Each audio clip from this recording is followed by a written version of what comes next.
Hello student, मैं आपके अपने YouTube channel Home Science Junction में आपका स्वागत करती हूँ।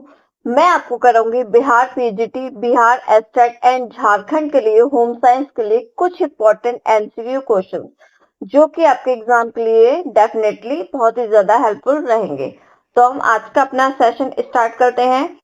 आज के सेशन में हमारा फर्स्ट क्वेश्चन दिया हुआ है, ऊर्जा का वह प्रमुख स्रोत निम्न में से कौन सा है और जिसे कुल दैनिक भोजन का प्रमुख भाग होना चाहिए। तो आप लोगों को ये बताना है कि ऊर्जा का प्रमुख स्रोत कौन सा है और वह दैनिक भोजन का प्रमुख भाग होता है। ठीक है, तो इसमें ऑप्शन दिए हुए हैं हमारे। फर्स्ट ऑप्शन है आपका कार्बोहाइड्रेट, सेकेंड ऑप्शन है आपका वसा यानी कि फैट, थर्ड ऑप्शन है आपका प्रोटीन एंड लास्ट ऑप्शन दिया हुआ आपका खनिज पदार्थ। तो इसमें राइट आंसर क्या हो जाएगा, आप लोगों को इसका आंसर देना है। तो ऊर्जा का वह प्रमुख स्रोत, तो आप लोगों को सबको पता है कि ऊर्जा का प्रमुख स्रोत क्या होता है, हमारा कार्बोहाइड्रेट। तो ऑप्शन क्या हो जाएगा, हमारा राइट आंसर हो जाएगा।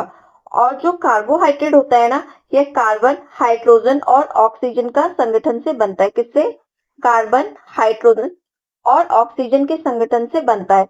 तो इसको CHO के नाम से भी हम इसको जानते हैं। क्लियर है आपको ये? और इसमें दो भाग तो हाइड्रोजन के होते हैं और एक भाग ऑक्सीजन का होता है। ठीक है, तो इसका रेशियो होता है हमारा 2:1 यानी कि 2:1 के रेशियो में ये होता है। और कार्बोहाइड्रेट से हमको एनर्जी मिलती है 4 kcal एनर्जी और 1 ग्राम फैट से हमको मिलती है 9 kcal एनर्जी। इसी तरह 1 ग्राम प्रोटीन से हमको मिलती है 4 kcal एनर्जी। क्लियर है आपको ये क्वेश्चन? नेक्स्ट क्वेश्चन है हमारा। क्वेश्चन में आप लोगों से पूछा हुआ है कि एसिटामिनोफेन विषाक्तता जो सबसे आम दवा है इनमें से किसकी विफलता का कारण है। तो एक दवा का नाम दिया है आपको, उस दवा का क्या नाम है? एसिटामिनोफेन। ये किसकी विफलता का कारण है? ठीक है, आपको ये बताना है। ऑप्शन दिए हुए हैं इसमें आपके। फर्स्ट ऑप्शन है आपका फेफड़े, सेकेंड ऑप्शन है किडनी, थर्ड ऑप्शन है लीवर एंड लास्ट ऑप्शन है आपका मस्तिष्क। ठीक है, तो जो एसिटामिनोफेन होता है ना, ये किसकी किसकी विफलता का कारण होता है? लीवर की विफलता का कारण होता है। तो ऑप्शन सी आपका राइट आंसर हो जाएगा। ठीक है, और एसिटामिनोफेन होता है, यह एक दर्द निवारक दवा होती है। कैसी? दर्द निवारक और फीवर की दवा होती है। क्लियर है आपको ये?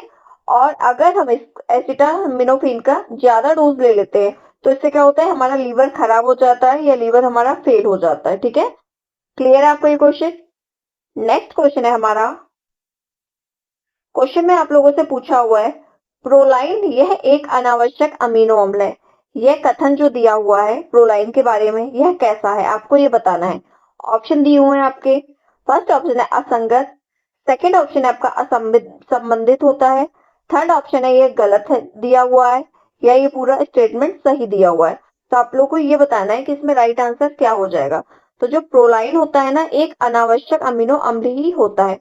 तो ये क्या है, ये सही बताया गया है। तो ऑप्शन डी क्या हो जाएगा, हमारा राइट आंसर हो जाएगा। क्लियर है आप लोगों को ये? नेक्स्ट क्वेश्चन है। और अगर आप लोगों को क्लास अच्छी लग रही हो तो आप क्लास को लाइक और शेयर जरूर कर दीजिएगा। इस क्वेश्चन में आप लोगों से पूछा हुआ है, डैश की कमी से वृद्धि में अवरोध एवं ग्लूकोज, वसा तथा प्रोटीन के चयापचय में बाधा उत्पन्न होती है। ठीक है, यह हो जाएगा आपका चयापचय। आप लोग को ये बताना है किसकी कमी से ग्रोथ में यानी कि वृद्धि में अवरोध और ग्लूकोज, वसा और प्रोटीन के चयापचय में बाधा उत्पन्न हो जाएगी। ऑप्शन दिया हुआ है इसमें। फर्स्ट ऑप्शन है आपका क्रोमियम, सेकंड ऑप्शन है आपका सिल्वर, थर्ड ऑप्शन है फ्लोरिस एंड लास्ट ऑप्शन है आपका कोबाल्ट। तो इसमें राइट आंसर हो जाएगा आपका क्रोमियम। ऑप्शन ए क्या हो जाएगा, आपका राइट आंसर हो जाएगा। और जो क्रोमियम की कमी से क्या हो जाती है, वृद्धि रुक जाती है। ठीक है, अब ग्लूकोज, फैट और प्रोटीन के चयापचय में बाधा उत्पन्न होती है। जो क्रोमियम होता है ना, क्रोमियम बहुत कम मात्रा में यानी कि बहुत सूक्ष्म मात्रा में मानव और पशु के टिश्यू में उपस्थित होता है। किसमें? मानव और पशु के टिश्यू में पाया जाता है। नेक्स्ट क्वेश्चन है आज का हमारा। क्वेश्चन में पूछा हुआ है, प्रकृति में पाए जाने वाले प्रोटीन से उत्पादन किया जाने वाला रेशा कौन सा है? ऑप्शन दिया हुआ है। फर्स्ट ऑप्शन है आपका नाइट्रिल, सेकंड ऑप्शन है नोवोलाइट, थर्ड है एज़ोलोन एंड लास्ट ऑप्शन आपका विरियल। तो प्रकृति में पाए जाने वाले प्रोटीन से उत्पादन किया जाने वाला रेशा है हमारा नाइट्रिल। ठीक है, तो ऑप्शन ए क्या हो जाएगा, आपका राइट आंसर हो जाएगा। नेक्स्ट क्वेश्चन है हमारा, क्वेश्चन में पूछा हुआ आप लोगों से, निम्नलिखित में से कौन ऑक्सीकरण रोधी है? तो आप लोग को ये बताना है कि कौन ऑक्सीकरण रोधी है। ऑप्शन दिया हुआ है इसमें। फर्स्ट ऑप्शन है आपका बीटा कैरोटीन, सेकंड ऑप्शन है आपका विटामिन सी, थर्ड ऑप्शन है सेलेनियम एंड लास्ट ऑप्शन है आपका ये सभी। तो जो ऑक्सीकरण रोधी होता है ना, तो ऑक्सीकरण रोधी होता है सेलेनियम। तो ऑप्शन सी आपका राइट आंसर हो जाएगा। क्लियर है आपको ये? नेक्स्ट क्वेश्चन है आपका, इस क्वेश्चन में आप लोगों से पूछा हुआ है, कमेलिया नामक वृक्ष की पत्तियों को सुखाकर बनाई जाती है। तो आप लोगों को ये बताना है कि कमेलिया नामक वृक्ष की पत्तियों को सुखाकर क्या बनाई जाती है। ऑप्शन दिया हुआ है। फर्स्ट ऑप्शन है आपका अजवाइन, सेकंड ऑप्शन है आपका जीरा, थर्ड है चाय एंड लास्ट ऑप्शन है हमारा मेथी। ठीक है, तो आप लोग को ये बताना है कि इसमें राइट आंसर हो जाएगा। तो कमेलिया नामक वृक्ष की पत्तियों को सुखाकर क्या बनाते हैं? चाय बनाते हैं। तो ऑप्शन सी क्या हो जाएगा? राइट आंसर हो जाएगा। क्लियर है आपको ये क्वेश्चन? नेक्स्ट क्वेश्चन है आज का, क्वेश्चन में पूछा हुआ है आप लोगों से, बियर में सुरासर यानी कि अल्कोहल की कितनी मात्रा पाई जाती है? आप लोग को ये बताना है। ऑप्शन दिया हुआ है। फर्स्ट ऑप्शन है आपका 22%, सेकंड ऑप्शन है 3%, थर्ड ऑप्शन है आपका 40.50% एंड लास्ट ऑप्शन है आपका 55%। तो बियर में सुरासर यानी कि अल्कोहल की मात्रा बतानी है आपको। तो कई बार ऐसा होता है कि सुरासर दे देता है पर ये अल्कोहल नहीं देता है, तो इसके लिए क्या करना है आपको? इंग्लिश वर्जन को भी देख लेना है। ठीक है, तो बियर में सुरासर की मात्रा होती है आपकी 3%। तो ऑप्शन थ्री क्या हो जाएगा? ऑप्शन बी क्या हो जाएगा? आपका राइट आंसर हो जाएगा। कितनी मात्रा होती है बियर में अल्कोहल की? 3%। क्लियर है आपको? नेक्स्ट क्वेश्चन है आज का, क्वेश्चन में पूछा हुआ आप लोगों से, किस उम्र में बीएमआर की दर कम हो जाती है? आप लोग को ये बताना है कि कौन सी एज ऐसी होती है जिसमें जो हमारा बीएमआर होता है ना, क्या बीएमआर, उसकी रेट कम हो जाती है। ऑप्शन दिया हुआ है इसमें। फर्स्ट ऑप्शन है आपका बचपन में, सेकंड ऑप्शन है किशोरावस्था में, थर्ड ऑप्शन है युवावस्था में एंड लास्ट ऑप्शन है आपका वृद्धावस्था में। तो इसमें राइट आंसर हो जाएगा आपका ऑप्शन डी यानी कि वृद्धावस्था में। तो वृद्धावस्था में क्या हो जाता है? बीएमआर की दर कम हो जाती है। ठीक है, क्या होता है? वृद्धावस्था में बीएमआर की दर कम हो जाती है। और बीएमआर की फुल फॉर्म होती है हमारी बेसल मेटाबॉलिक रेट। क्या होती है? बीएमआर की full form basal metabolic rate. तो कभी कभी आपसे एग्जाम में अक्सर ये भी पूछ लेता है कि बीएमआर की फुल फॉर्म क्या है। तो आपको याद रखना है बीएमआर की फुल फॉर्म क्या होती है? Basal metabolic rate. ठीक है, क्लियर है आपको ये? नेक्स्ट क्वेश्चन है हमारा, क्वेश्चन में पूछा हुआ आप लोगों से, फूड शील्ड का प्रयोग होता है। तो आप लोग को ये बताना है कि फूड शील्ड का प्रयोग कहाँ होता है। ऑप्शन दिए हुए हैं इसमें। फर्स्ट ऑप्शन है आपका रेस्टोरेंट में, सेकंड ऑप्शन है अस्पताल में भर्ती मरीज की ट्रे सर्विस में, थर्ड ऑप्शन है हवाई उड़ानों के खान पान में एंड लास्ट ऑप्शन है आपका कैफेटेरिया में। ठीक है, तो फूड शील्ड का प्रयोग होता है हमारा रेस्टोरेंट में। तो ऑप्शन ए क्या हो जाएगा? राइट आंसर हो जाएगा। ठीक है, फूड शील्ड का प्रयोग कहाँ किया जाता है? रेस्टोरेंट में किया जाता है। क्लियर है आपको ये क्वेश्चन? नेक्स्ट क्वेश्चन है आज का, क्वेश्चन में पूछा हुआ आप लोगों से, द्रव धाराओं में घुले हुए वाष्पशील कार्बनिक और अन्य प्रदूषक गैसों को दूर करने के लिए प्रयुक्त तकनीक को किस नाम से जाना जाता है? आपको ये बताना है। क्या पूछा है क्वेश्चन में? जो द्रव धाराएं होती है ना, उसमें जो घुले हुए वाष्पशील कार्बनिक पदार्थ और कोई भी अन्य प्रदूषक गैस जो होती है, उसको दूर करने के लिए किस टेक्निक का हम प्रयोग करेंगे? यानी कि मतलब दूर करने के लिए जो टेक्निक प्रयोग की जाती है ना, उसको किस नाम से जाना जाता है? आपको ये बताना है। ऑप्शन दिए हुए हैं इसमें।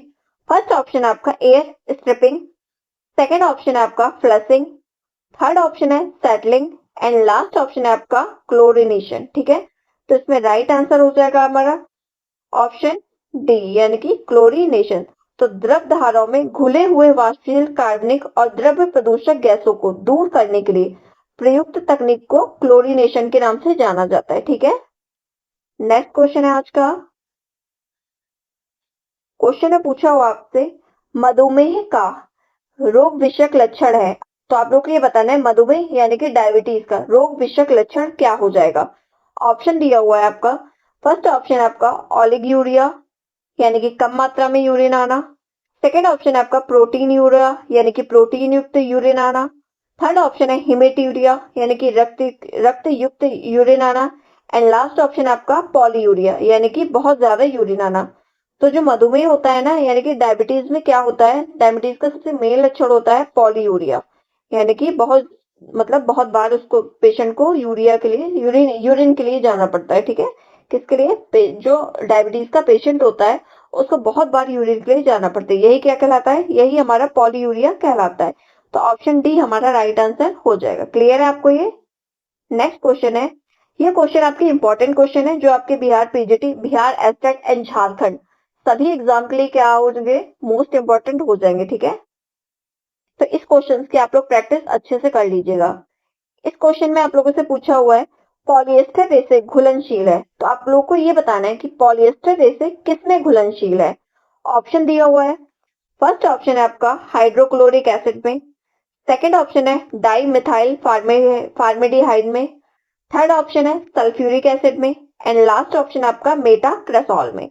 तो जो पॉलिएस्टर के रेशियो होते हैं ना, तो जो पॉलिएस्टर के रेशियो होते हैं वो मेटाक्रेसोल में क्या होते हैं, घुलनशील होते हैं। तो किसमें किसमें सॉल्युबल होते हैं, मेटाक्रेसोल में। तो ऑप्शन डी आपका राइट आंसर हो जाएगा। क्लियर है आपको ये। नेक्स्ट क्वेश्चन है आज का, क्वेश्चन में पूछा हुआ आप लोगों से बड़े स्तर पर कपड़ों को प्रेस या दबाव डालना क्या कहलाता है। तो आप लोग को ये बताना है जो बहुत बड़े स्तर पर हम कपड़े पर प्रेस करके दबाव डाल के जो प्रेस करते हैं ना, वह क्या कहलाता है। ऑप्शन दिए हुए हैं आपके, फर्स्ट ऑप्शन आपका ब्लीचिंग, सेकंड ऑप्शन है बायोमॉलिशिंग, थर्ड ऑप्शन है कैलेंडरिंग, एंड लास्ट ऑप्शन है आपका कैबिंग। तो इसमें राइट आंसर बताना है कि राइट आंसर आपका क्या हो जाएगा। तो जो बड़े स्तर पर कपड़े को प्रेस करते हैं ना, वो कहलाता है हमारा कैलेंडरिंग। ठीक है, क्या कहलाता है, हमारा कैलेंडरिंग कहलाता है। जो कैलेंडरिंग का प्रोसेस होता है ना, वह वस्त्रों को स्टील के भारी भारी रोलर जो होते हैं ना, उनके बीच से होकर गुजारा जाता है। तो क्या किया जाता है, कैलेंडरिंग के प्रोसेस में वस्त्र को स्टील के बड़े बड़े भारी भारी रोलर्स लगे होते हैं, उनके बीच से होकर गुजारा जाता है, तब ये कैलेंडरिंग का प्रोसेस होता है। ठीक है, नेक्स्ट क्वेश्चन है आपका, क्वेश्चन में पूछा हुआ आप लोगों से कौन सी कढ़ाई का सुमेल नहीं है। ध्यान दीजिएगा, यहाँ नहीं पूछा गया, आप फ्लो में नहीं पढ़ना भूल मत जाइएगा। ठीक है, ऑप्शन दिए हो इसमें, फर्स्ट ऑप्शन है आपका कसूती कर्नाटक की है, सेकंड ऑप्शन है कच्छ गुजरात का बताया गया है, थर्ड में आपका मोती भारत दिल्ली का बताया गया है, फोर्थ ऑप्शन है आपका मुर्री लखनऊ की बताई गई है। तो इसमें से ये बताना है कि कौन सा कढ़ाई का सुमेल नहीं है। तो आप लोग देखिए, कसूती कहाँ की होती है, कर्नाटक की होती है, कच्छ होता है आपका गुजरात का, और मुर्री होती है आपकी लखनऊ की। जो मोती भारत है ना, ये आपका रॉन्ग दिया गया है, यही आपका क्या हो जाएगा, ऑप्शन सी आपका राइट आंसर हो जाएगा। और मोती भारत होती है आपकी राजस्थान की। ठीक है, कहाँ की होती है मोती भारत, राजस्थान की होती है। क्लियर है आपको ये, कसूती कर्नाटक की, कच्छ गुजरात का, मुर्री लखनऊ की, मोती भारत हो जाएगा आपका राजस्थान का। क्लियर है आपको ये। नेक्स्ट क्वेश्चन है आपका, क्वेश्चन में पूछा हुआ है प्रोजेस्टेरॉन प्रोजेस्टेरॉन एवं एस्ट्रोजन हार्मोन कहाँ से स्रावित होता है। तो आप लोगों को ये बताना है जो प्रोजेस्टेरॉन नामक हार्मोन होता है और जो एस्ट्रोजन नामक हार्मोन होता है, ये कहाँ से स्रावित होता है। ऑप्शन दिए हुए हैं इसमें, फर्स्ट ऑप्शन है आपका कार्पस कैलोसम, सेकंड ऑप्शन है आपका कार्पस यूटेराई, थर्ड ऑप्शन है आपका corpus luteum, and last option है आपका कार्पस एल्बिगेंस। तो आप लोगों को ये बताना है कि इसमें राइट आंसर क्या हो जाएगा। तो जो प्रोजेस्टेरॉन और एस्ट्रोजन हार्मोन होता है ना, ये स्रावित होता है आपका कार्पस ल्यूटियम से। कहां से, कार्पस ल्यूटियम से स्रावित होता है। तो ऑप्शन सी आपका राइट आंसर हो जाएगा। क्लियर है आपको ये। नेक्स्ट क्वेश्चन है आज का, क्वेश्चन में पूछा हुआ है आप लोगों से कॉलर और कप की सिलाई में किस प्रकार की सिलाई का इस्तेमाल करते हैं जो कि दिखाई नहीं पड़ती है। ठीक है, तो ये बताना है कि हम कॉलर और कप की सिलाई में किस प्रकार की सिलाई का इस्तेमाल करते हैं जो कि दिखाई नहीं पड़ते। इस पर ध्यान दीजिएगा, मतलब दिखाई नहीं पड़ती यानी कि इनविजिबल होती है। तो ऐसी कौन सी कढ़ाई सिलाई है, आपको वो बताना है। ऑप्शन दिए हुए हैं इसमें, फर्स्ट ऑप्शन है आपका तिरछी हेमिंग, सेकेंड ऑप्शन है आपका सीधी हेमिंग, थर्ड ऑप्शन है आपका slip stitch, and last option है आपका ब्लैंकेट स्टिच। तो इसमें राइट आंसर क्या हो जाएगा, आप लोग को ये बताना है। तो इसमें राइट आंसर हो जाएगा आपका ऑप्शन ए, यानी कि तिरछी हेमिंग। तो कॉलर और कप की सिलाई में तिरछी हेमिंग की जाती है जो कि दिखाई नहीं पड़ती है। ठीक है, क्लियर है आपको ये। नेक्स्ट क्वेश्चन है आपका, अगर आप लोगों को क्लास अच्छी लग रही हो, क्वेश्चन अच्छे लग रहे हो, तो आप लोग क्लास को लाइक कर दीजिएगा और कमेंट सेक्शन में जरूर बताइएगा कि आपको क्लास कैसी लग रही है। इस क्वेश्चन में आप लोगों से पूछा हुआ है एक पैटर्न में डार्ट को इसके द्वारा विस्थापित नहीं किया जा सकता। ठीक है, नहीं दिया है यहाँ पे, फ्लो में आप नहीं पढ़ना, भूल मत जाइएगा। क्या पूछा है, एक पैटर्न में डार्ट को इसके द्वारा विस्थापित नहीं किया जा सकता है। किसके द्वारा विस्थापित नहीं किया जा सकता, आपको ये बताना है। ऑप्शन दिया हुआ है, फर्स्ट ऑप्शन है आपका टक्स, सेकंड ऑप्शन है चुन्नट, थर्ड ऑप्शन है आपका dart tucks and last option है आपका नियंत्रण C1। तो इसमें राइट आंसर हो जाएगा हमारा ऑप्शन ए यानी कि टक्स। तो एक पैटर्न में डार्ट को किसके द्वारा, टक्स के द्वारा विस्थापित नहीं किया जा सकता, बल्कि चुन्नट, डार्ट टक्स और नियंत्रण C1 के द्वारा विस्थापित किया जा सकता है, पर टक्स के द्वारा क्या करते हैं, विस्थापित नहीं किया जा सकता। तो ऑप्शन ए आपका क्या हो जाएगा, राइट आंसर हो जाएगा। क्लियर है आपको ये। नेक्स्ट क्वेश्चन है आपका, क्वेश्चन में पूछा हुआ आप लोगों से सुई के चुनाव में सबसे महत्वपूर्ण कारक क्या है। आपको ये बताना है कि हम सुई का चुनाव करते समय किस चीज को सबसे ज्यादा देखेंगे। ऑप्शन दिया हुआ है, फर्स्ट ऑप्शन है आपका कपड़े का प्रकार, सेकंड ऑप्शन है सिलाई टाके की लंबाई, थर्ड ऑप्शन है आपका धागे का प्रकार एंड लास्ट ऑप्शन है आपका धागे का खिंचाव। तो इसमें राइट आंसर क्या हो जाएगा, आपको ये बताना है। तो देखिए आप लोग, सुई के चुनाव में हम किसका प्रयोग करते हैं, सबसे महत्वपूर्ण कारक हो जाता है हमारा कपड़े का प्रकार। ठीक है, तो जैसा हमारा कपड़ा होगा उसी नंबर की हम क्या करते हैं, सुई लेते हैं। तो ऑप्शन ए हमारा क्या हो जाएगा, राइट आंसर हो जाएगा, यानी कि कपड़े का प्रकार। हम महीन कपड़े के लिए लेते हैं 9 से 11 नंबर की सुई। ठीक है, महीन कपड़े के लिए क्या क्या लेते हैं हम, 9 से 11 नंबर की सुई। और इसी में हम मध्यम कपड़े के लिए लेते हैं हम 11 से 14 नंबर की सुई। और इसी में अगर हमारे मोटे कपड़े हैं, भारी कपड़े हैं, तो उसके लिए लेते हैं हम 21 नंबर की सुई। और वैसे जो जनरली हम घर में यूज करते हैं अपनी सिलाई मशीन में, वो करते हैं हम 16 नंबर की सुई। ठीक है, किस नंबर की सुई, 16 नंबर की सुई हम लोग जनरली घर में यूज करते हैं नॉर्मल कपड़ों के लिए। क्लियर है आपको ये। तो सुई के चुनाव में सबसे महत्वपूर्ण कारक होता है हमारा कपड़े का प्रकार। जिस प्रकार का हमारा कपड़ा होगा उसी प्रकार से हम अपने सुई का चुनाव करते हैं। महीन कपड़े के लिए हम 9 से 11 नंबर की सुई लेते हैं, मध्यम कपड़े के लिए हम 11 से 14 नंबर की सुई लेते हैं, मोटे कपड़े के लिए हम 21 नंबर की सुई लेते हैं, और जो नॉर्मली हम घर में यूज करते हैं वो होती है हमारी 16 नंबर की सुई। क्लियर है आपको ये। नेक्स्ट क्वेश्चन है, आप लोग को क्वेश्चन से जुड़े हुए जो भी इंपॉर्टेंट फैक्ट दिखते हैं ना, उसको आप लोग नोट डाउन जरूर कर लीजिएगा, ये आपके एग्जाम में बहुत हेल्प करेंगे आपकी। इस क्वेश्चन में आप लोगों से पूछा हुआ है चिकनाई के धब्बे छुड़ाने के लिए प्रयुक्त विधि है। तो आप लोग को ये बताना है चिकनाई के धब्बे छुड़ाने के लिए प्रयुक्त विधि कौन सी है। ऑप्शन दिए हुए हैं, फर्स्ट ऑप्शन है रासायनिक विधि, सेकंड ऑप्शन है घोलक विधि, थर्ड ऑप्शन है अवशोषक विधि एंड लास्ट ऑप्शन है आपका इनमें से कोई नहीं। तो जो चिकनाई के धब्बे छुड़ाने के लिए सबसे अच्छी विधि मानी जाती है ना, वो होती है आपकी अवशोषक विधि। ठीक है, तो ऑप्शन सी क्या हो जाएगा, आपका राइट आंसर हो जाएगा, यानी कि अवशोषक विधि।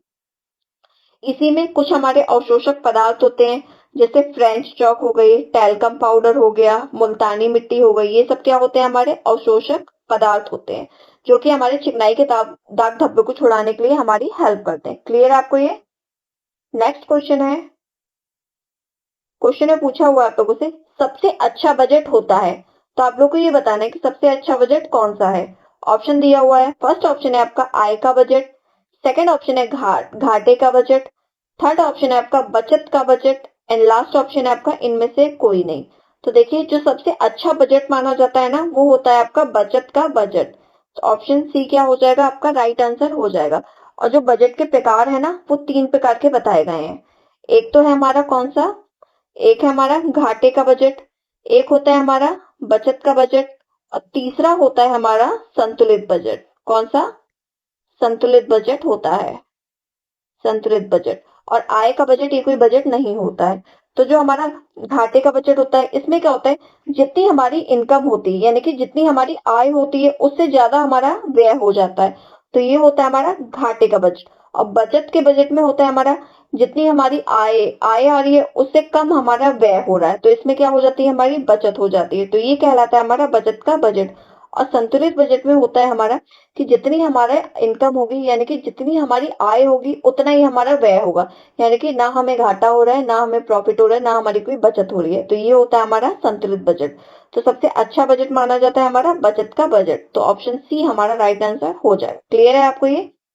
नेक्स्ट क्वेश्चन है आपका, क्वेश्चन में पूछा हुआ है आप लोगों से एक ही प्रकार की कोशिकाओं के समूह को क्या कहते हैं? तो आप लोग को ये बताना है, जो एक ही प्रकार की कोशिकाएं होती है ना, यानी कि एक ही प्रकार के जो सेल्स होते हैं, उसके ग्रुप को, उसके समूह को क्या कहते हैं? ऑप्शन दिया हुआ है।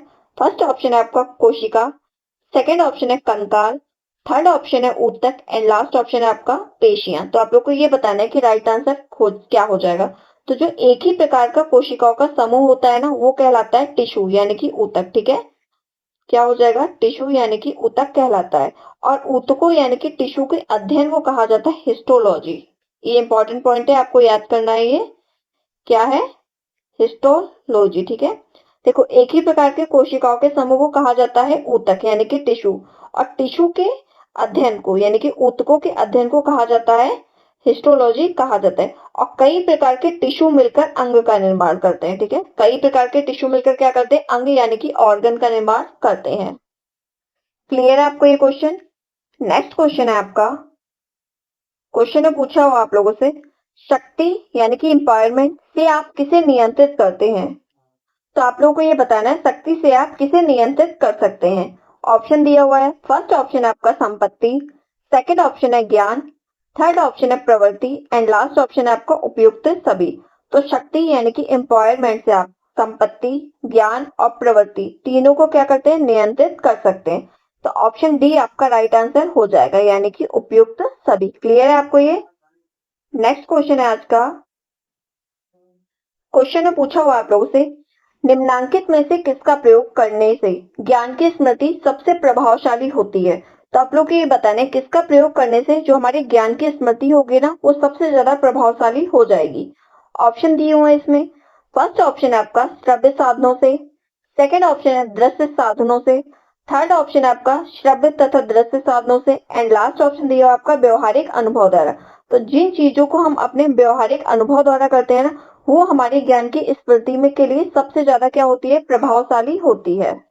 तो ऑप्शन डी क्या हो जाएगा? आपका राइट आंसर हो जाएगा, यानी कि व्यवहारिक अनुभव द्वारा। तो क्या है? व्यवहारिक अनुभव का प्रयोग करने से ज्ञान की स्मृति सबसे प्रभावशाली हो जाती है। क्लियर है आपको ये क्वेश्चन? नेक्स्ट क्वेश्चन है आज का, क्वेश्चन में पूछा हुआ है आप लोगों से, बुद्धि लब्धि निकालने का फॉर्मूला। क्या पूछा आपसे कि बुद्धि लब्धि निकालने का सूत्र क्या है? ऑप्शन दिए हो इसमें। फर्स्ट ऑप्शन है एमए, सेकंड ऑप्शन आ जाएगा आपका एमए सीए, थर्ड ऑप्शन है आपका सीए एंड लास्ट ऑप्शन दिया हुआ आपका एमए इंटू 100 सीए। ठीक है, तो इसके ऑप्शन एक्चुअली रॉन्ग दिए हैं थोड़े, इसको मैं बता दूंगी क्या है इसका राइट आंसर। तो क्या पूछा हुआ है इसमें? बुद्धि लब्धि निकालने का फॉर्मूला पूछा हुआ है। तो जो बुद्धि लब्धि निकालने का फॉर्मूला होता है ना, वो होता है आपका एमए अपॉन सीए इंटू 100। ठीक है, क्या हो जाएगा? MA upon CA into 100। ये क्या होता है? आपका बुद्धि लब्धि का फॉर्मूला होता है। तो इसमें ये जो सीए है ना, ये सीए आपका इधर आ जाएगा। तो ये आपका क्या हो जाएगा? ऑप्शन फोर्थ आपका राइट आंसर हो जाएगा, यानी कि एमए अपॉन सीए इंटू 100। मानसिक आयु बटे वास्तविक आयु इंटू 100, ये आपका क्या है? बुद्धि लब्धि निकालने का फॉर्मूला होता है। और सबसे पहले किसमें? सबसे पहले 1912 ईस्वी में स्टर्न ने, किसने? स्टर्न ने मानसिक या बुद्धि लब्धि शब्द का प्रयोग किया था। क्लियर है आपको ये? तो सर्वप्रथम स्टर्न ने 1912 में बुद्धि लब्धि या मानसिक लब्धि का प्रयोग किया था, और इसका फॉर्मूला होता है हमारा मानसिक आयु बटे वास्तविक आयु इंटू 100। ये क्या हो जाएगा? हमारा बुद्धि लब्धि निकालने का फॉर्मूला हो जाता है। क्लियर है आपको ये? और ये बुद्धि लब्धि का फॉर्मूला ये कई एग्जाम में आ चुका है, तो ये आपका इंपॉर्टेंट क्वेश्चन हो जाता है। ठीक है, कैसा हो जाता है? आपका मोस्ट इंपॉर्टेंट क्वेश्चन है ये आपका। नेक्स्ट क्वेश्चन है आज का, क्वेश्चन है पूछा हो आप लोगों से, 5 वर्ष से अधिक आयु वाले बच्चों को कृत्रिम श्वसन की कौन सी विधि दी जाती है? ठीक है, क्या पूछा हुआ है? जो 5 वर्ष से ज्यादा आयु के बच्चे हैं ना, तो उनको अगर कृत्रिम श्वसन देने की जरूरत पड़ती है तो किस विधि के द्वारा दी जा सकती है? ऑप्शन दिए हुए हैं। फर्स्ट ऑप्शन आपका सैफर की विधि, सेकंड ऑप्शन आपका सिल्वेस्टर विधि, थर्ड ऑप्शन आपका लावॉर्ड विधि एंड लास्ट ऑप्शन आपका नेल्सन विधि। तो इसमें राइट आंसर हो जाएगा आपका ऑप्शन फर्स्ट। कौन सा? ऑप्शन ए आपका राइट आंसर हो जाएगा, यानी कि सैफर की विधि। तो 5 वर्ष से अधिक आयु वाले बच्चों को अगर कृत्रिम श्वसन की जरूरत पड़ती है तो उनको सैफर विधि दी जाती है। इस विधि में क्या होता है? इस विधि में व्यक्ति के जो हैवी कपड़े पहने होते हैं ना, उसने जैसे कोट वगैरह, तो उसको निकाल देते हैं। उसके बाद रोगी को पेट के बल लेटाकर सिर्फ एक करवट की ओर रख दिया जाता है। ठीक है, पहले क्या किया, पेशेंट को पेट के बल लिटा दिया, उसके बाद सिर को एक करवट की ओर रख दिया जाता है और शरीर को सिर की ओर से सीधा फैला दिया जाता है। तब कौन सी होती है आपकी, तब उसको श्वसन दी जाती है, कृत्रिम श्वसन।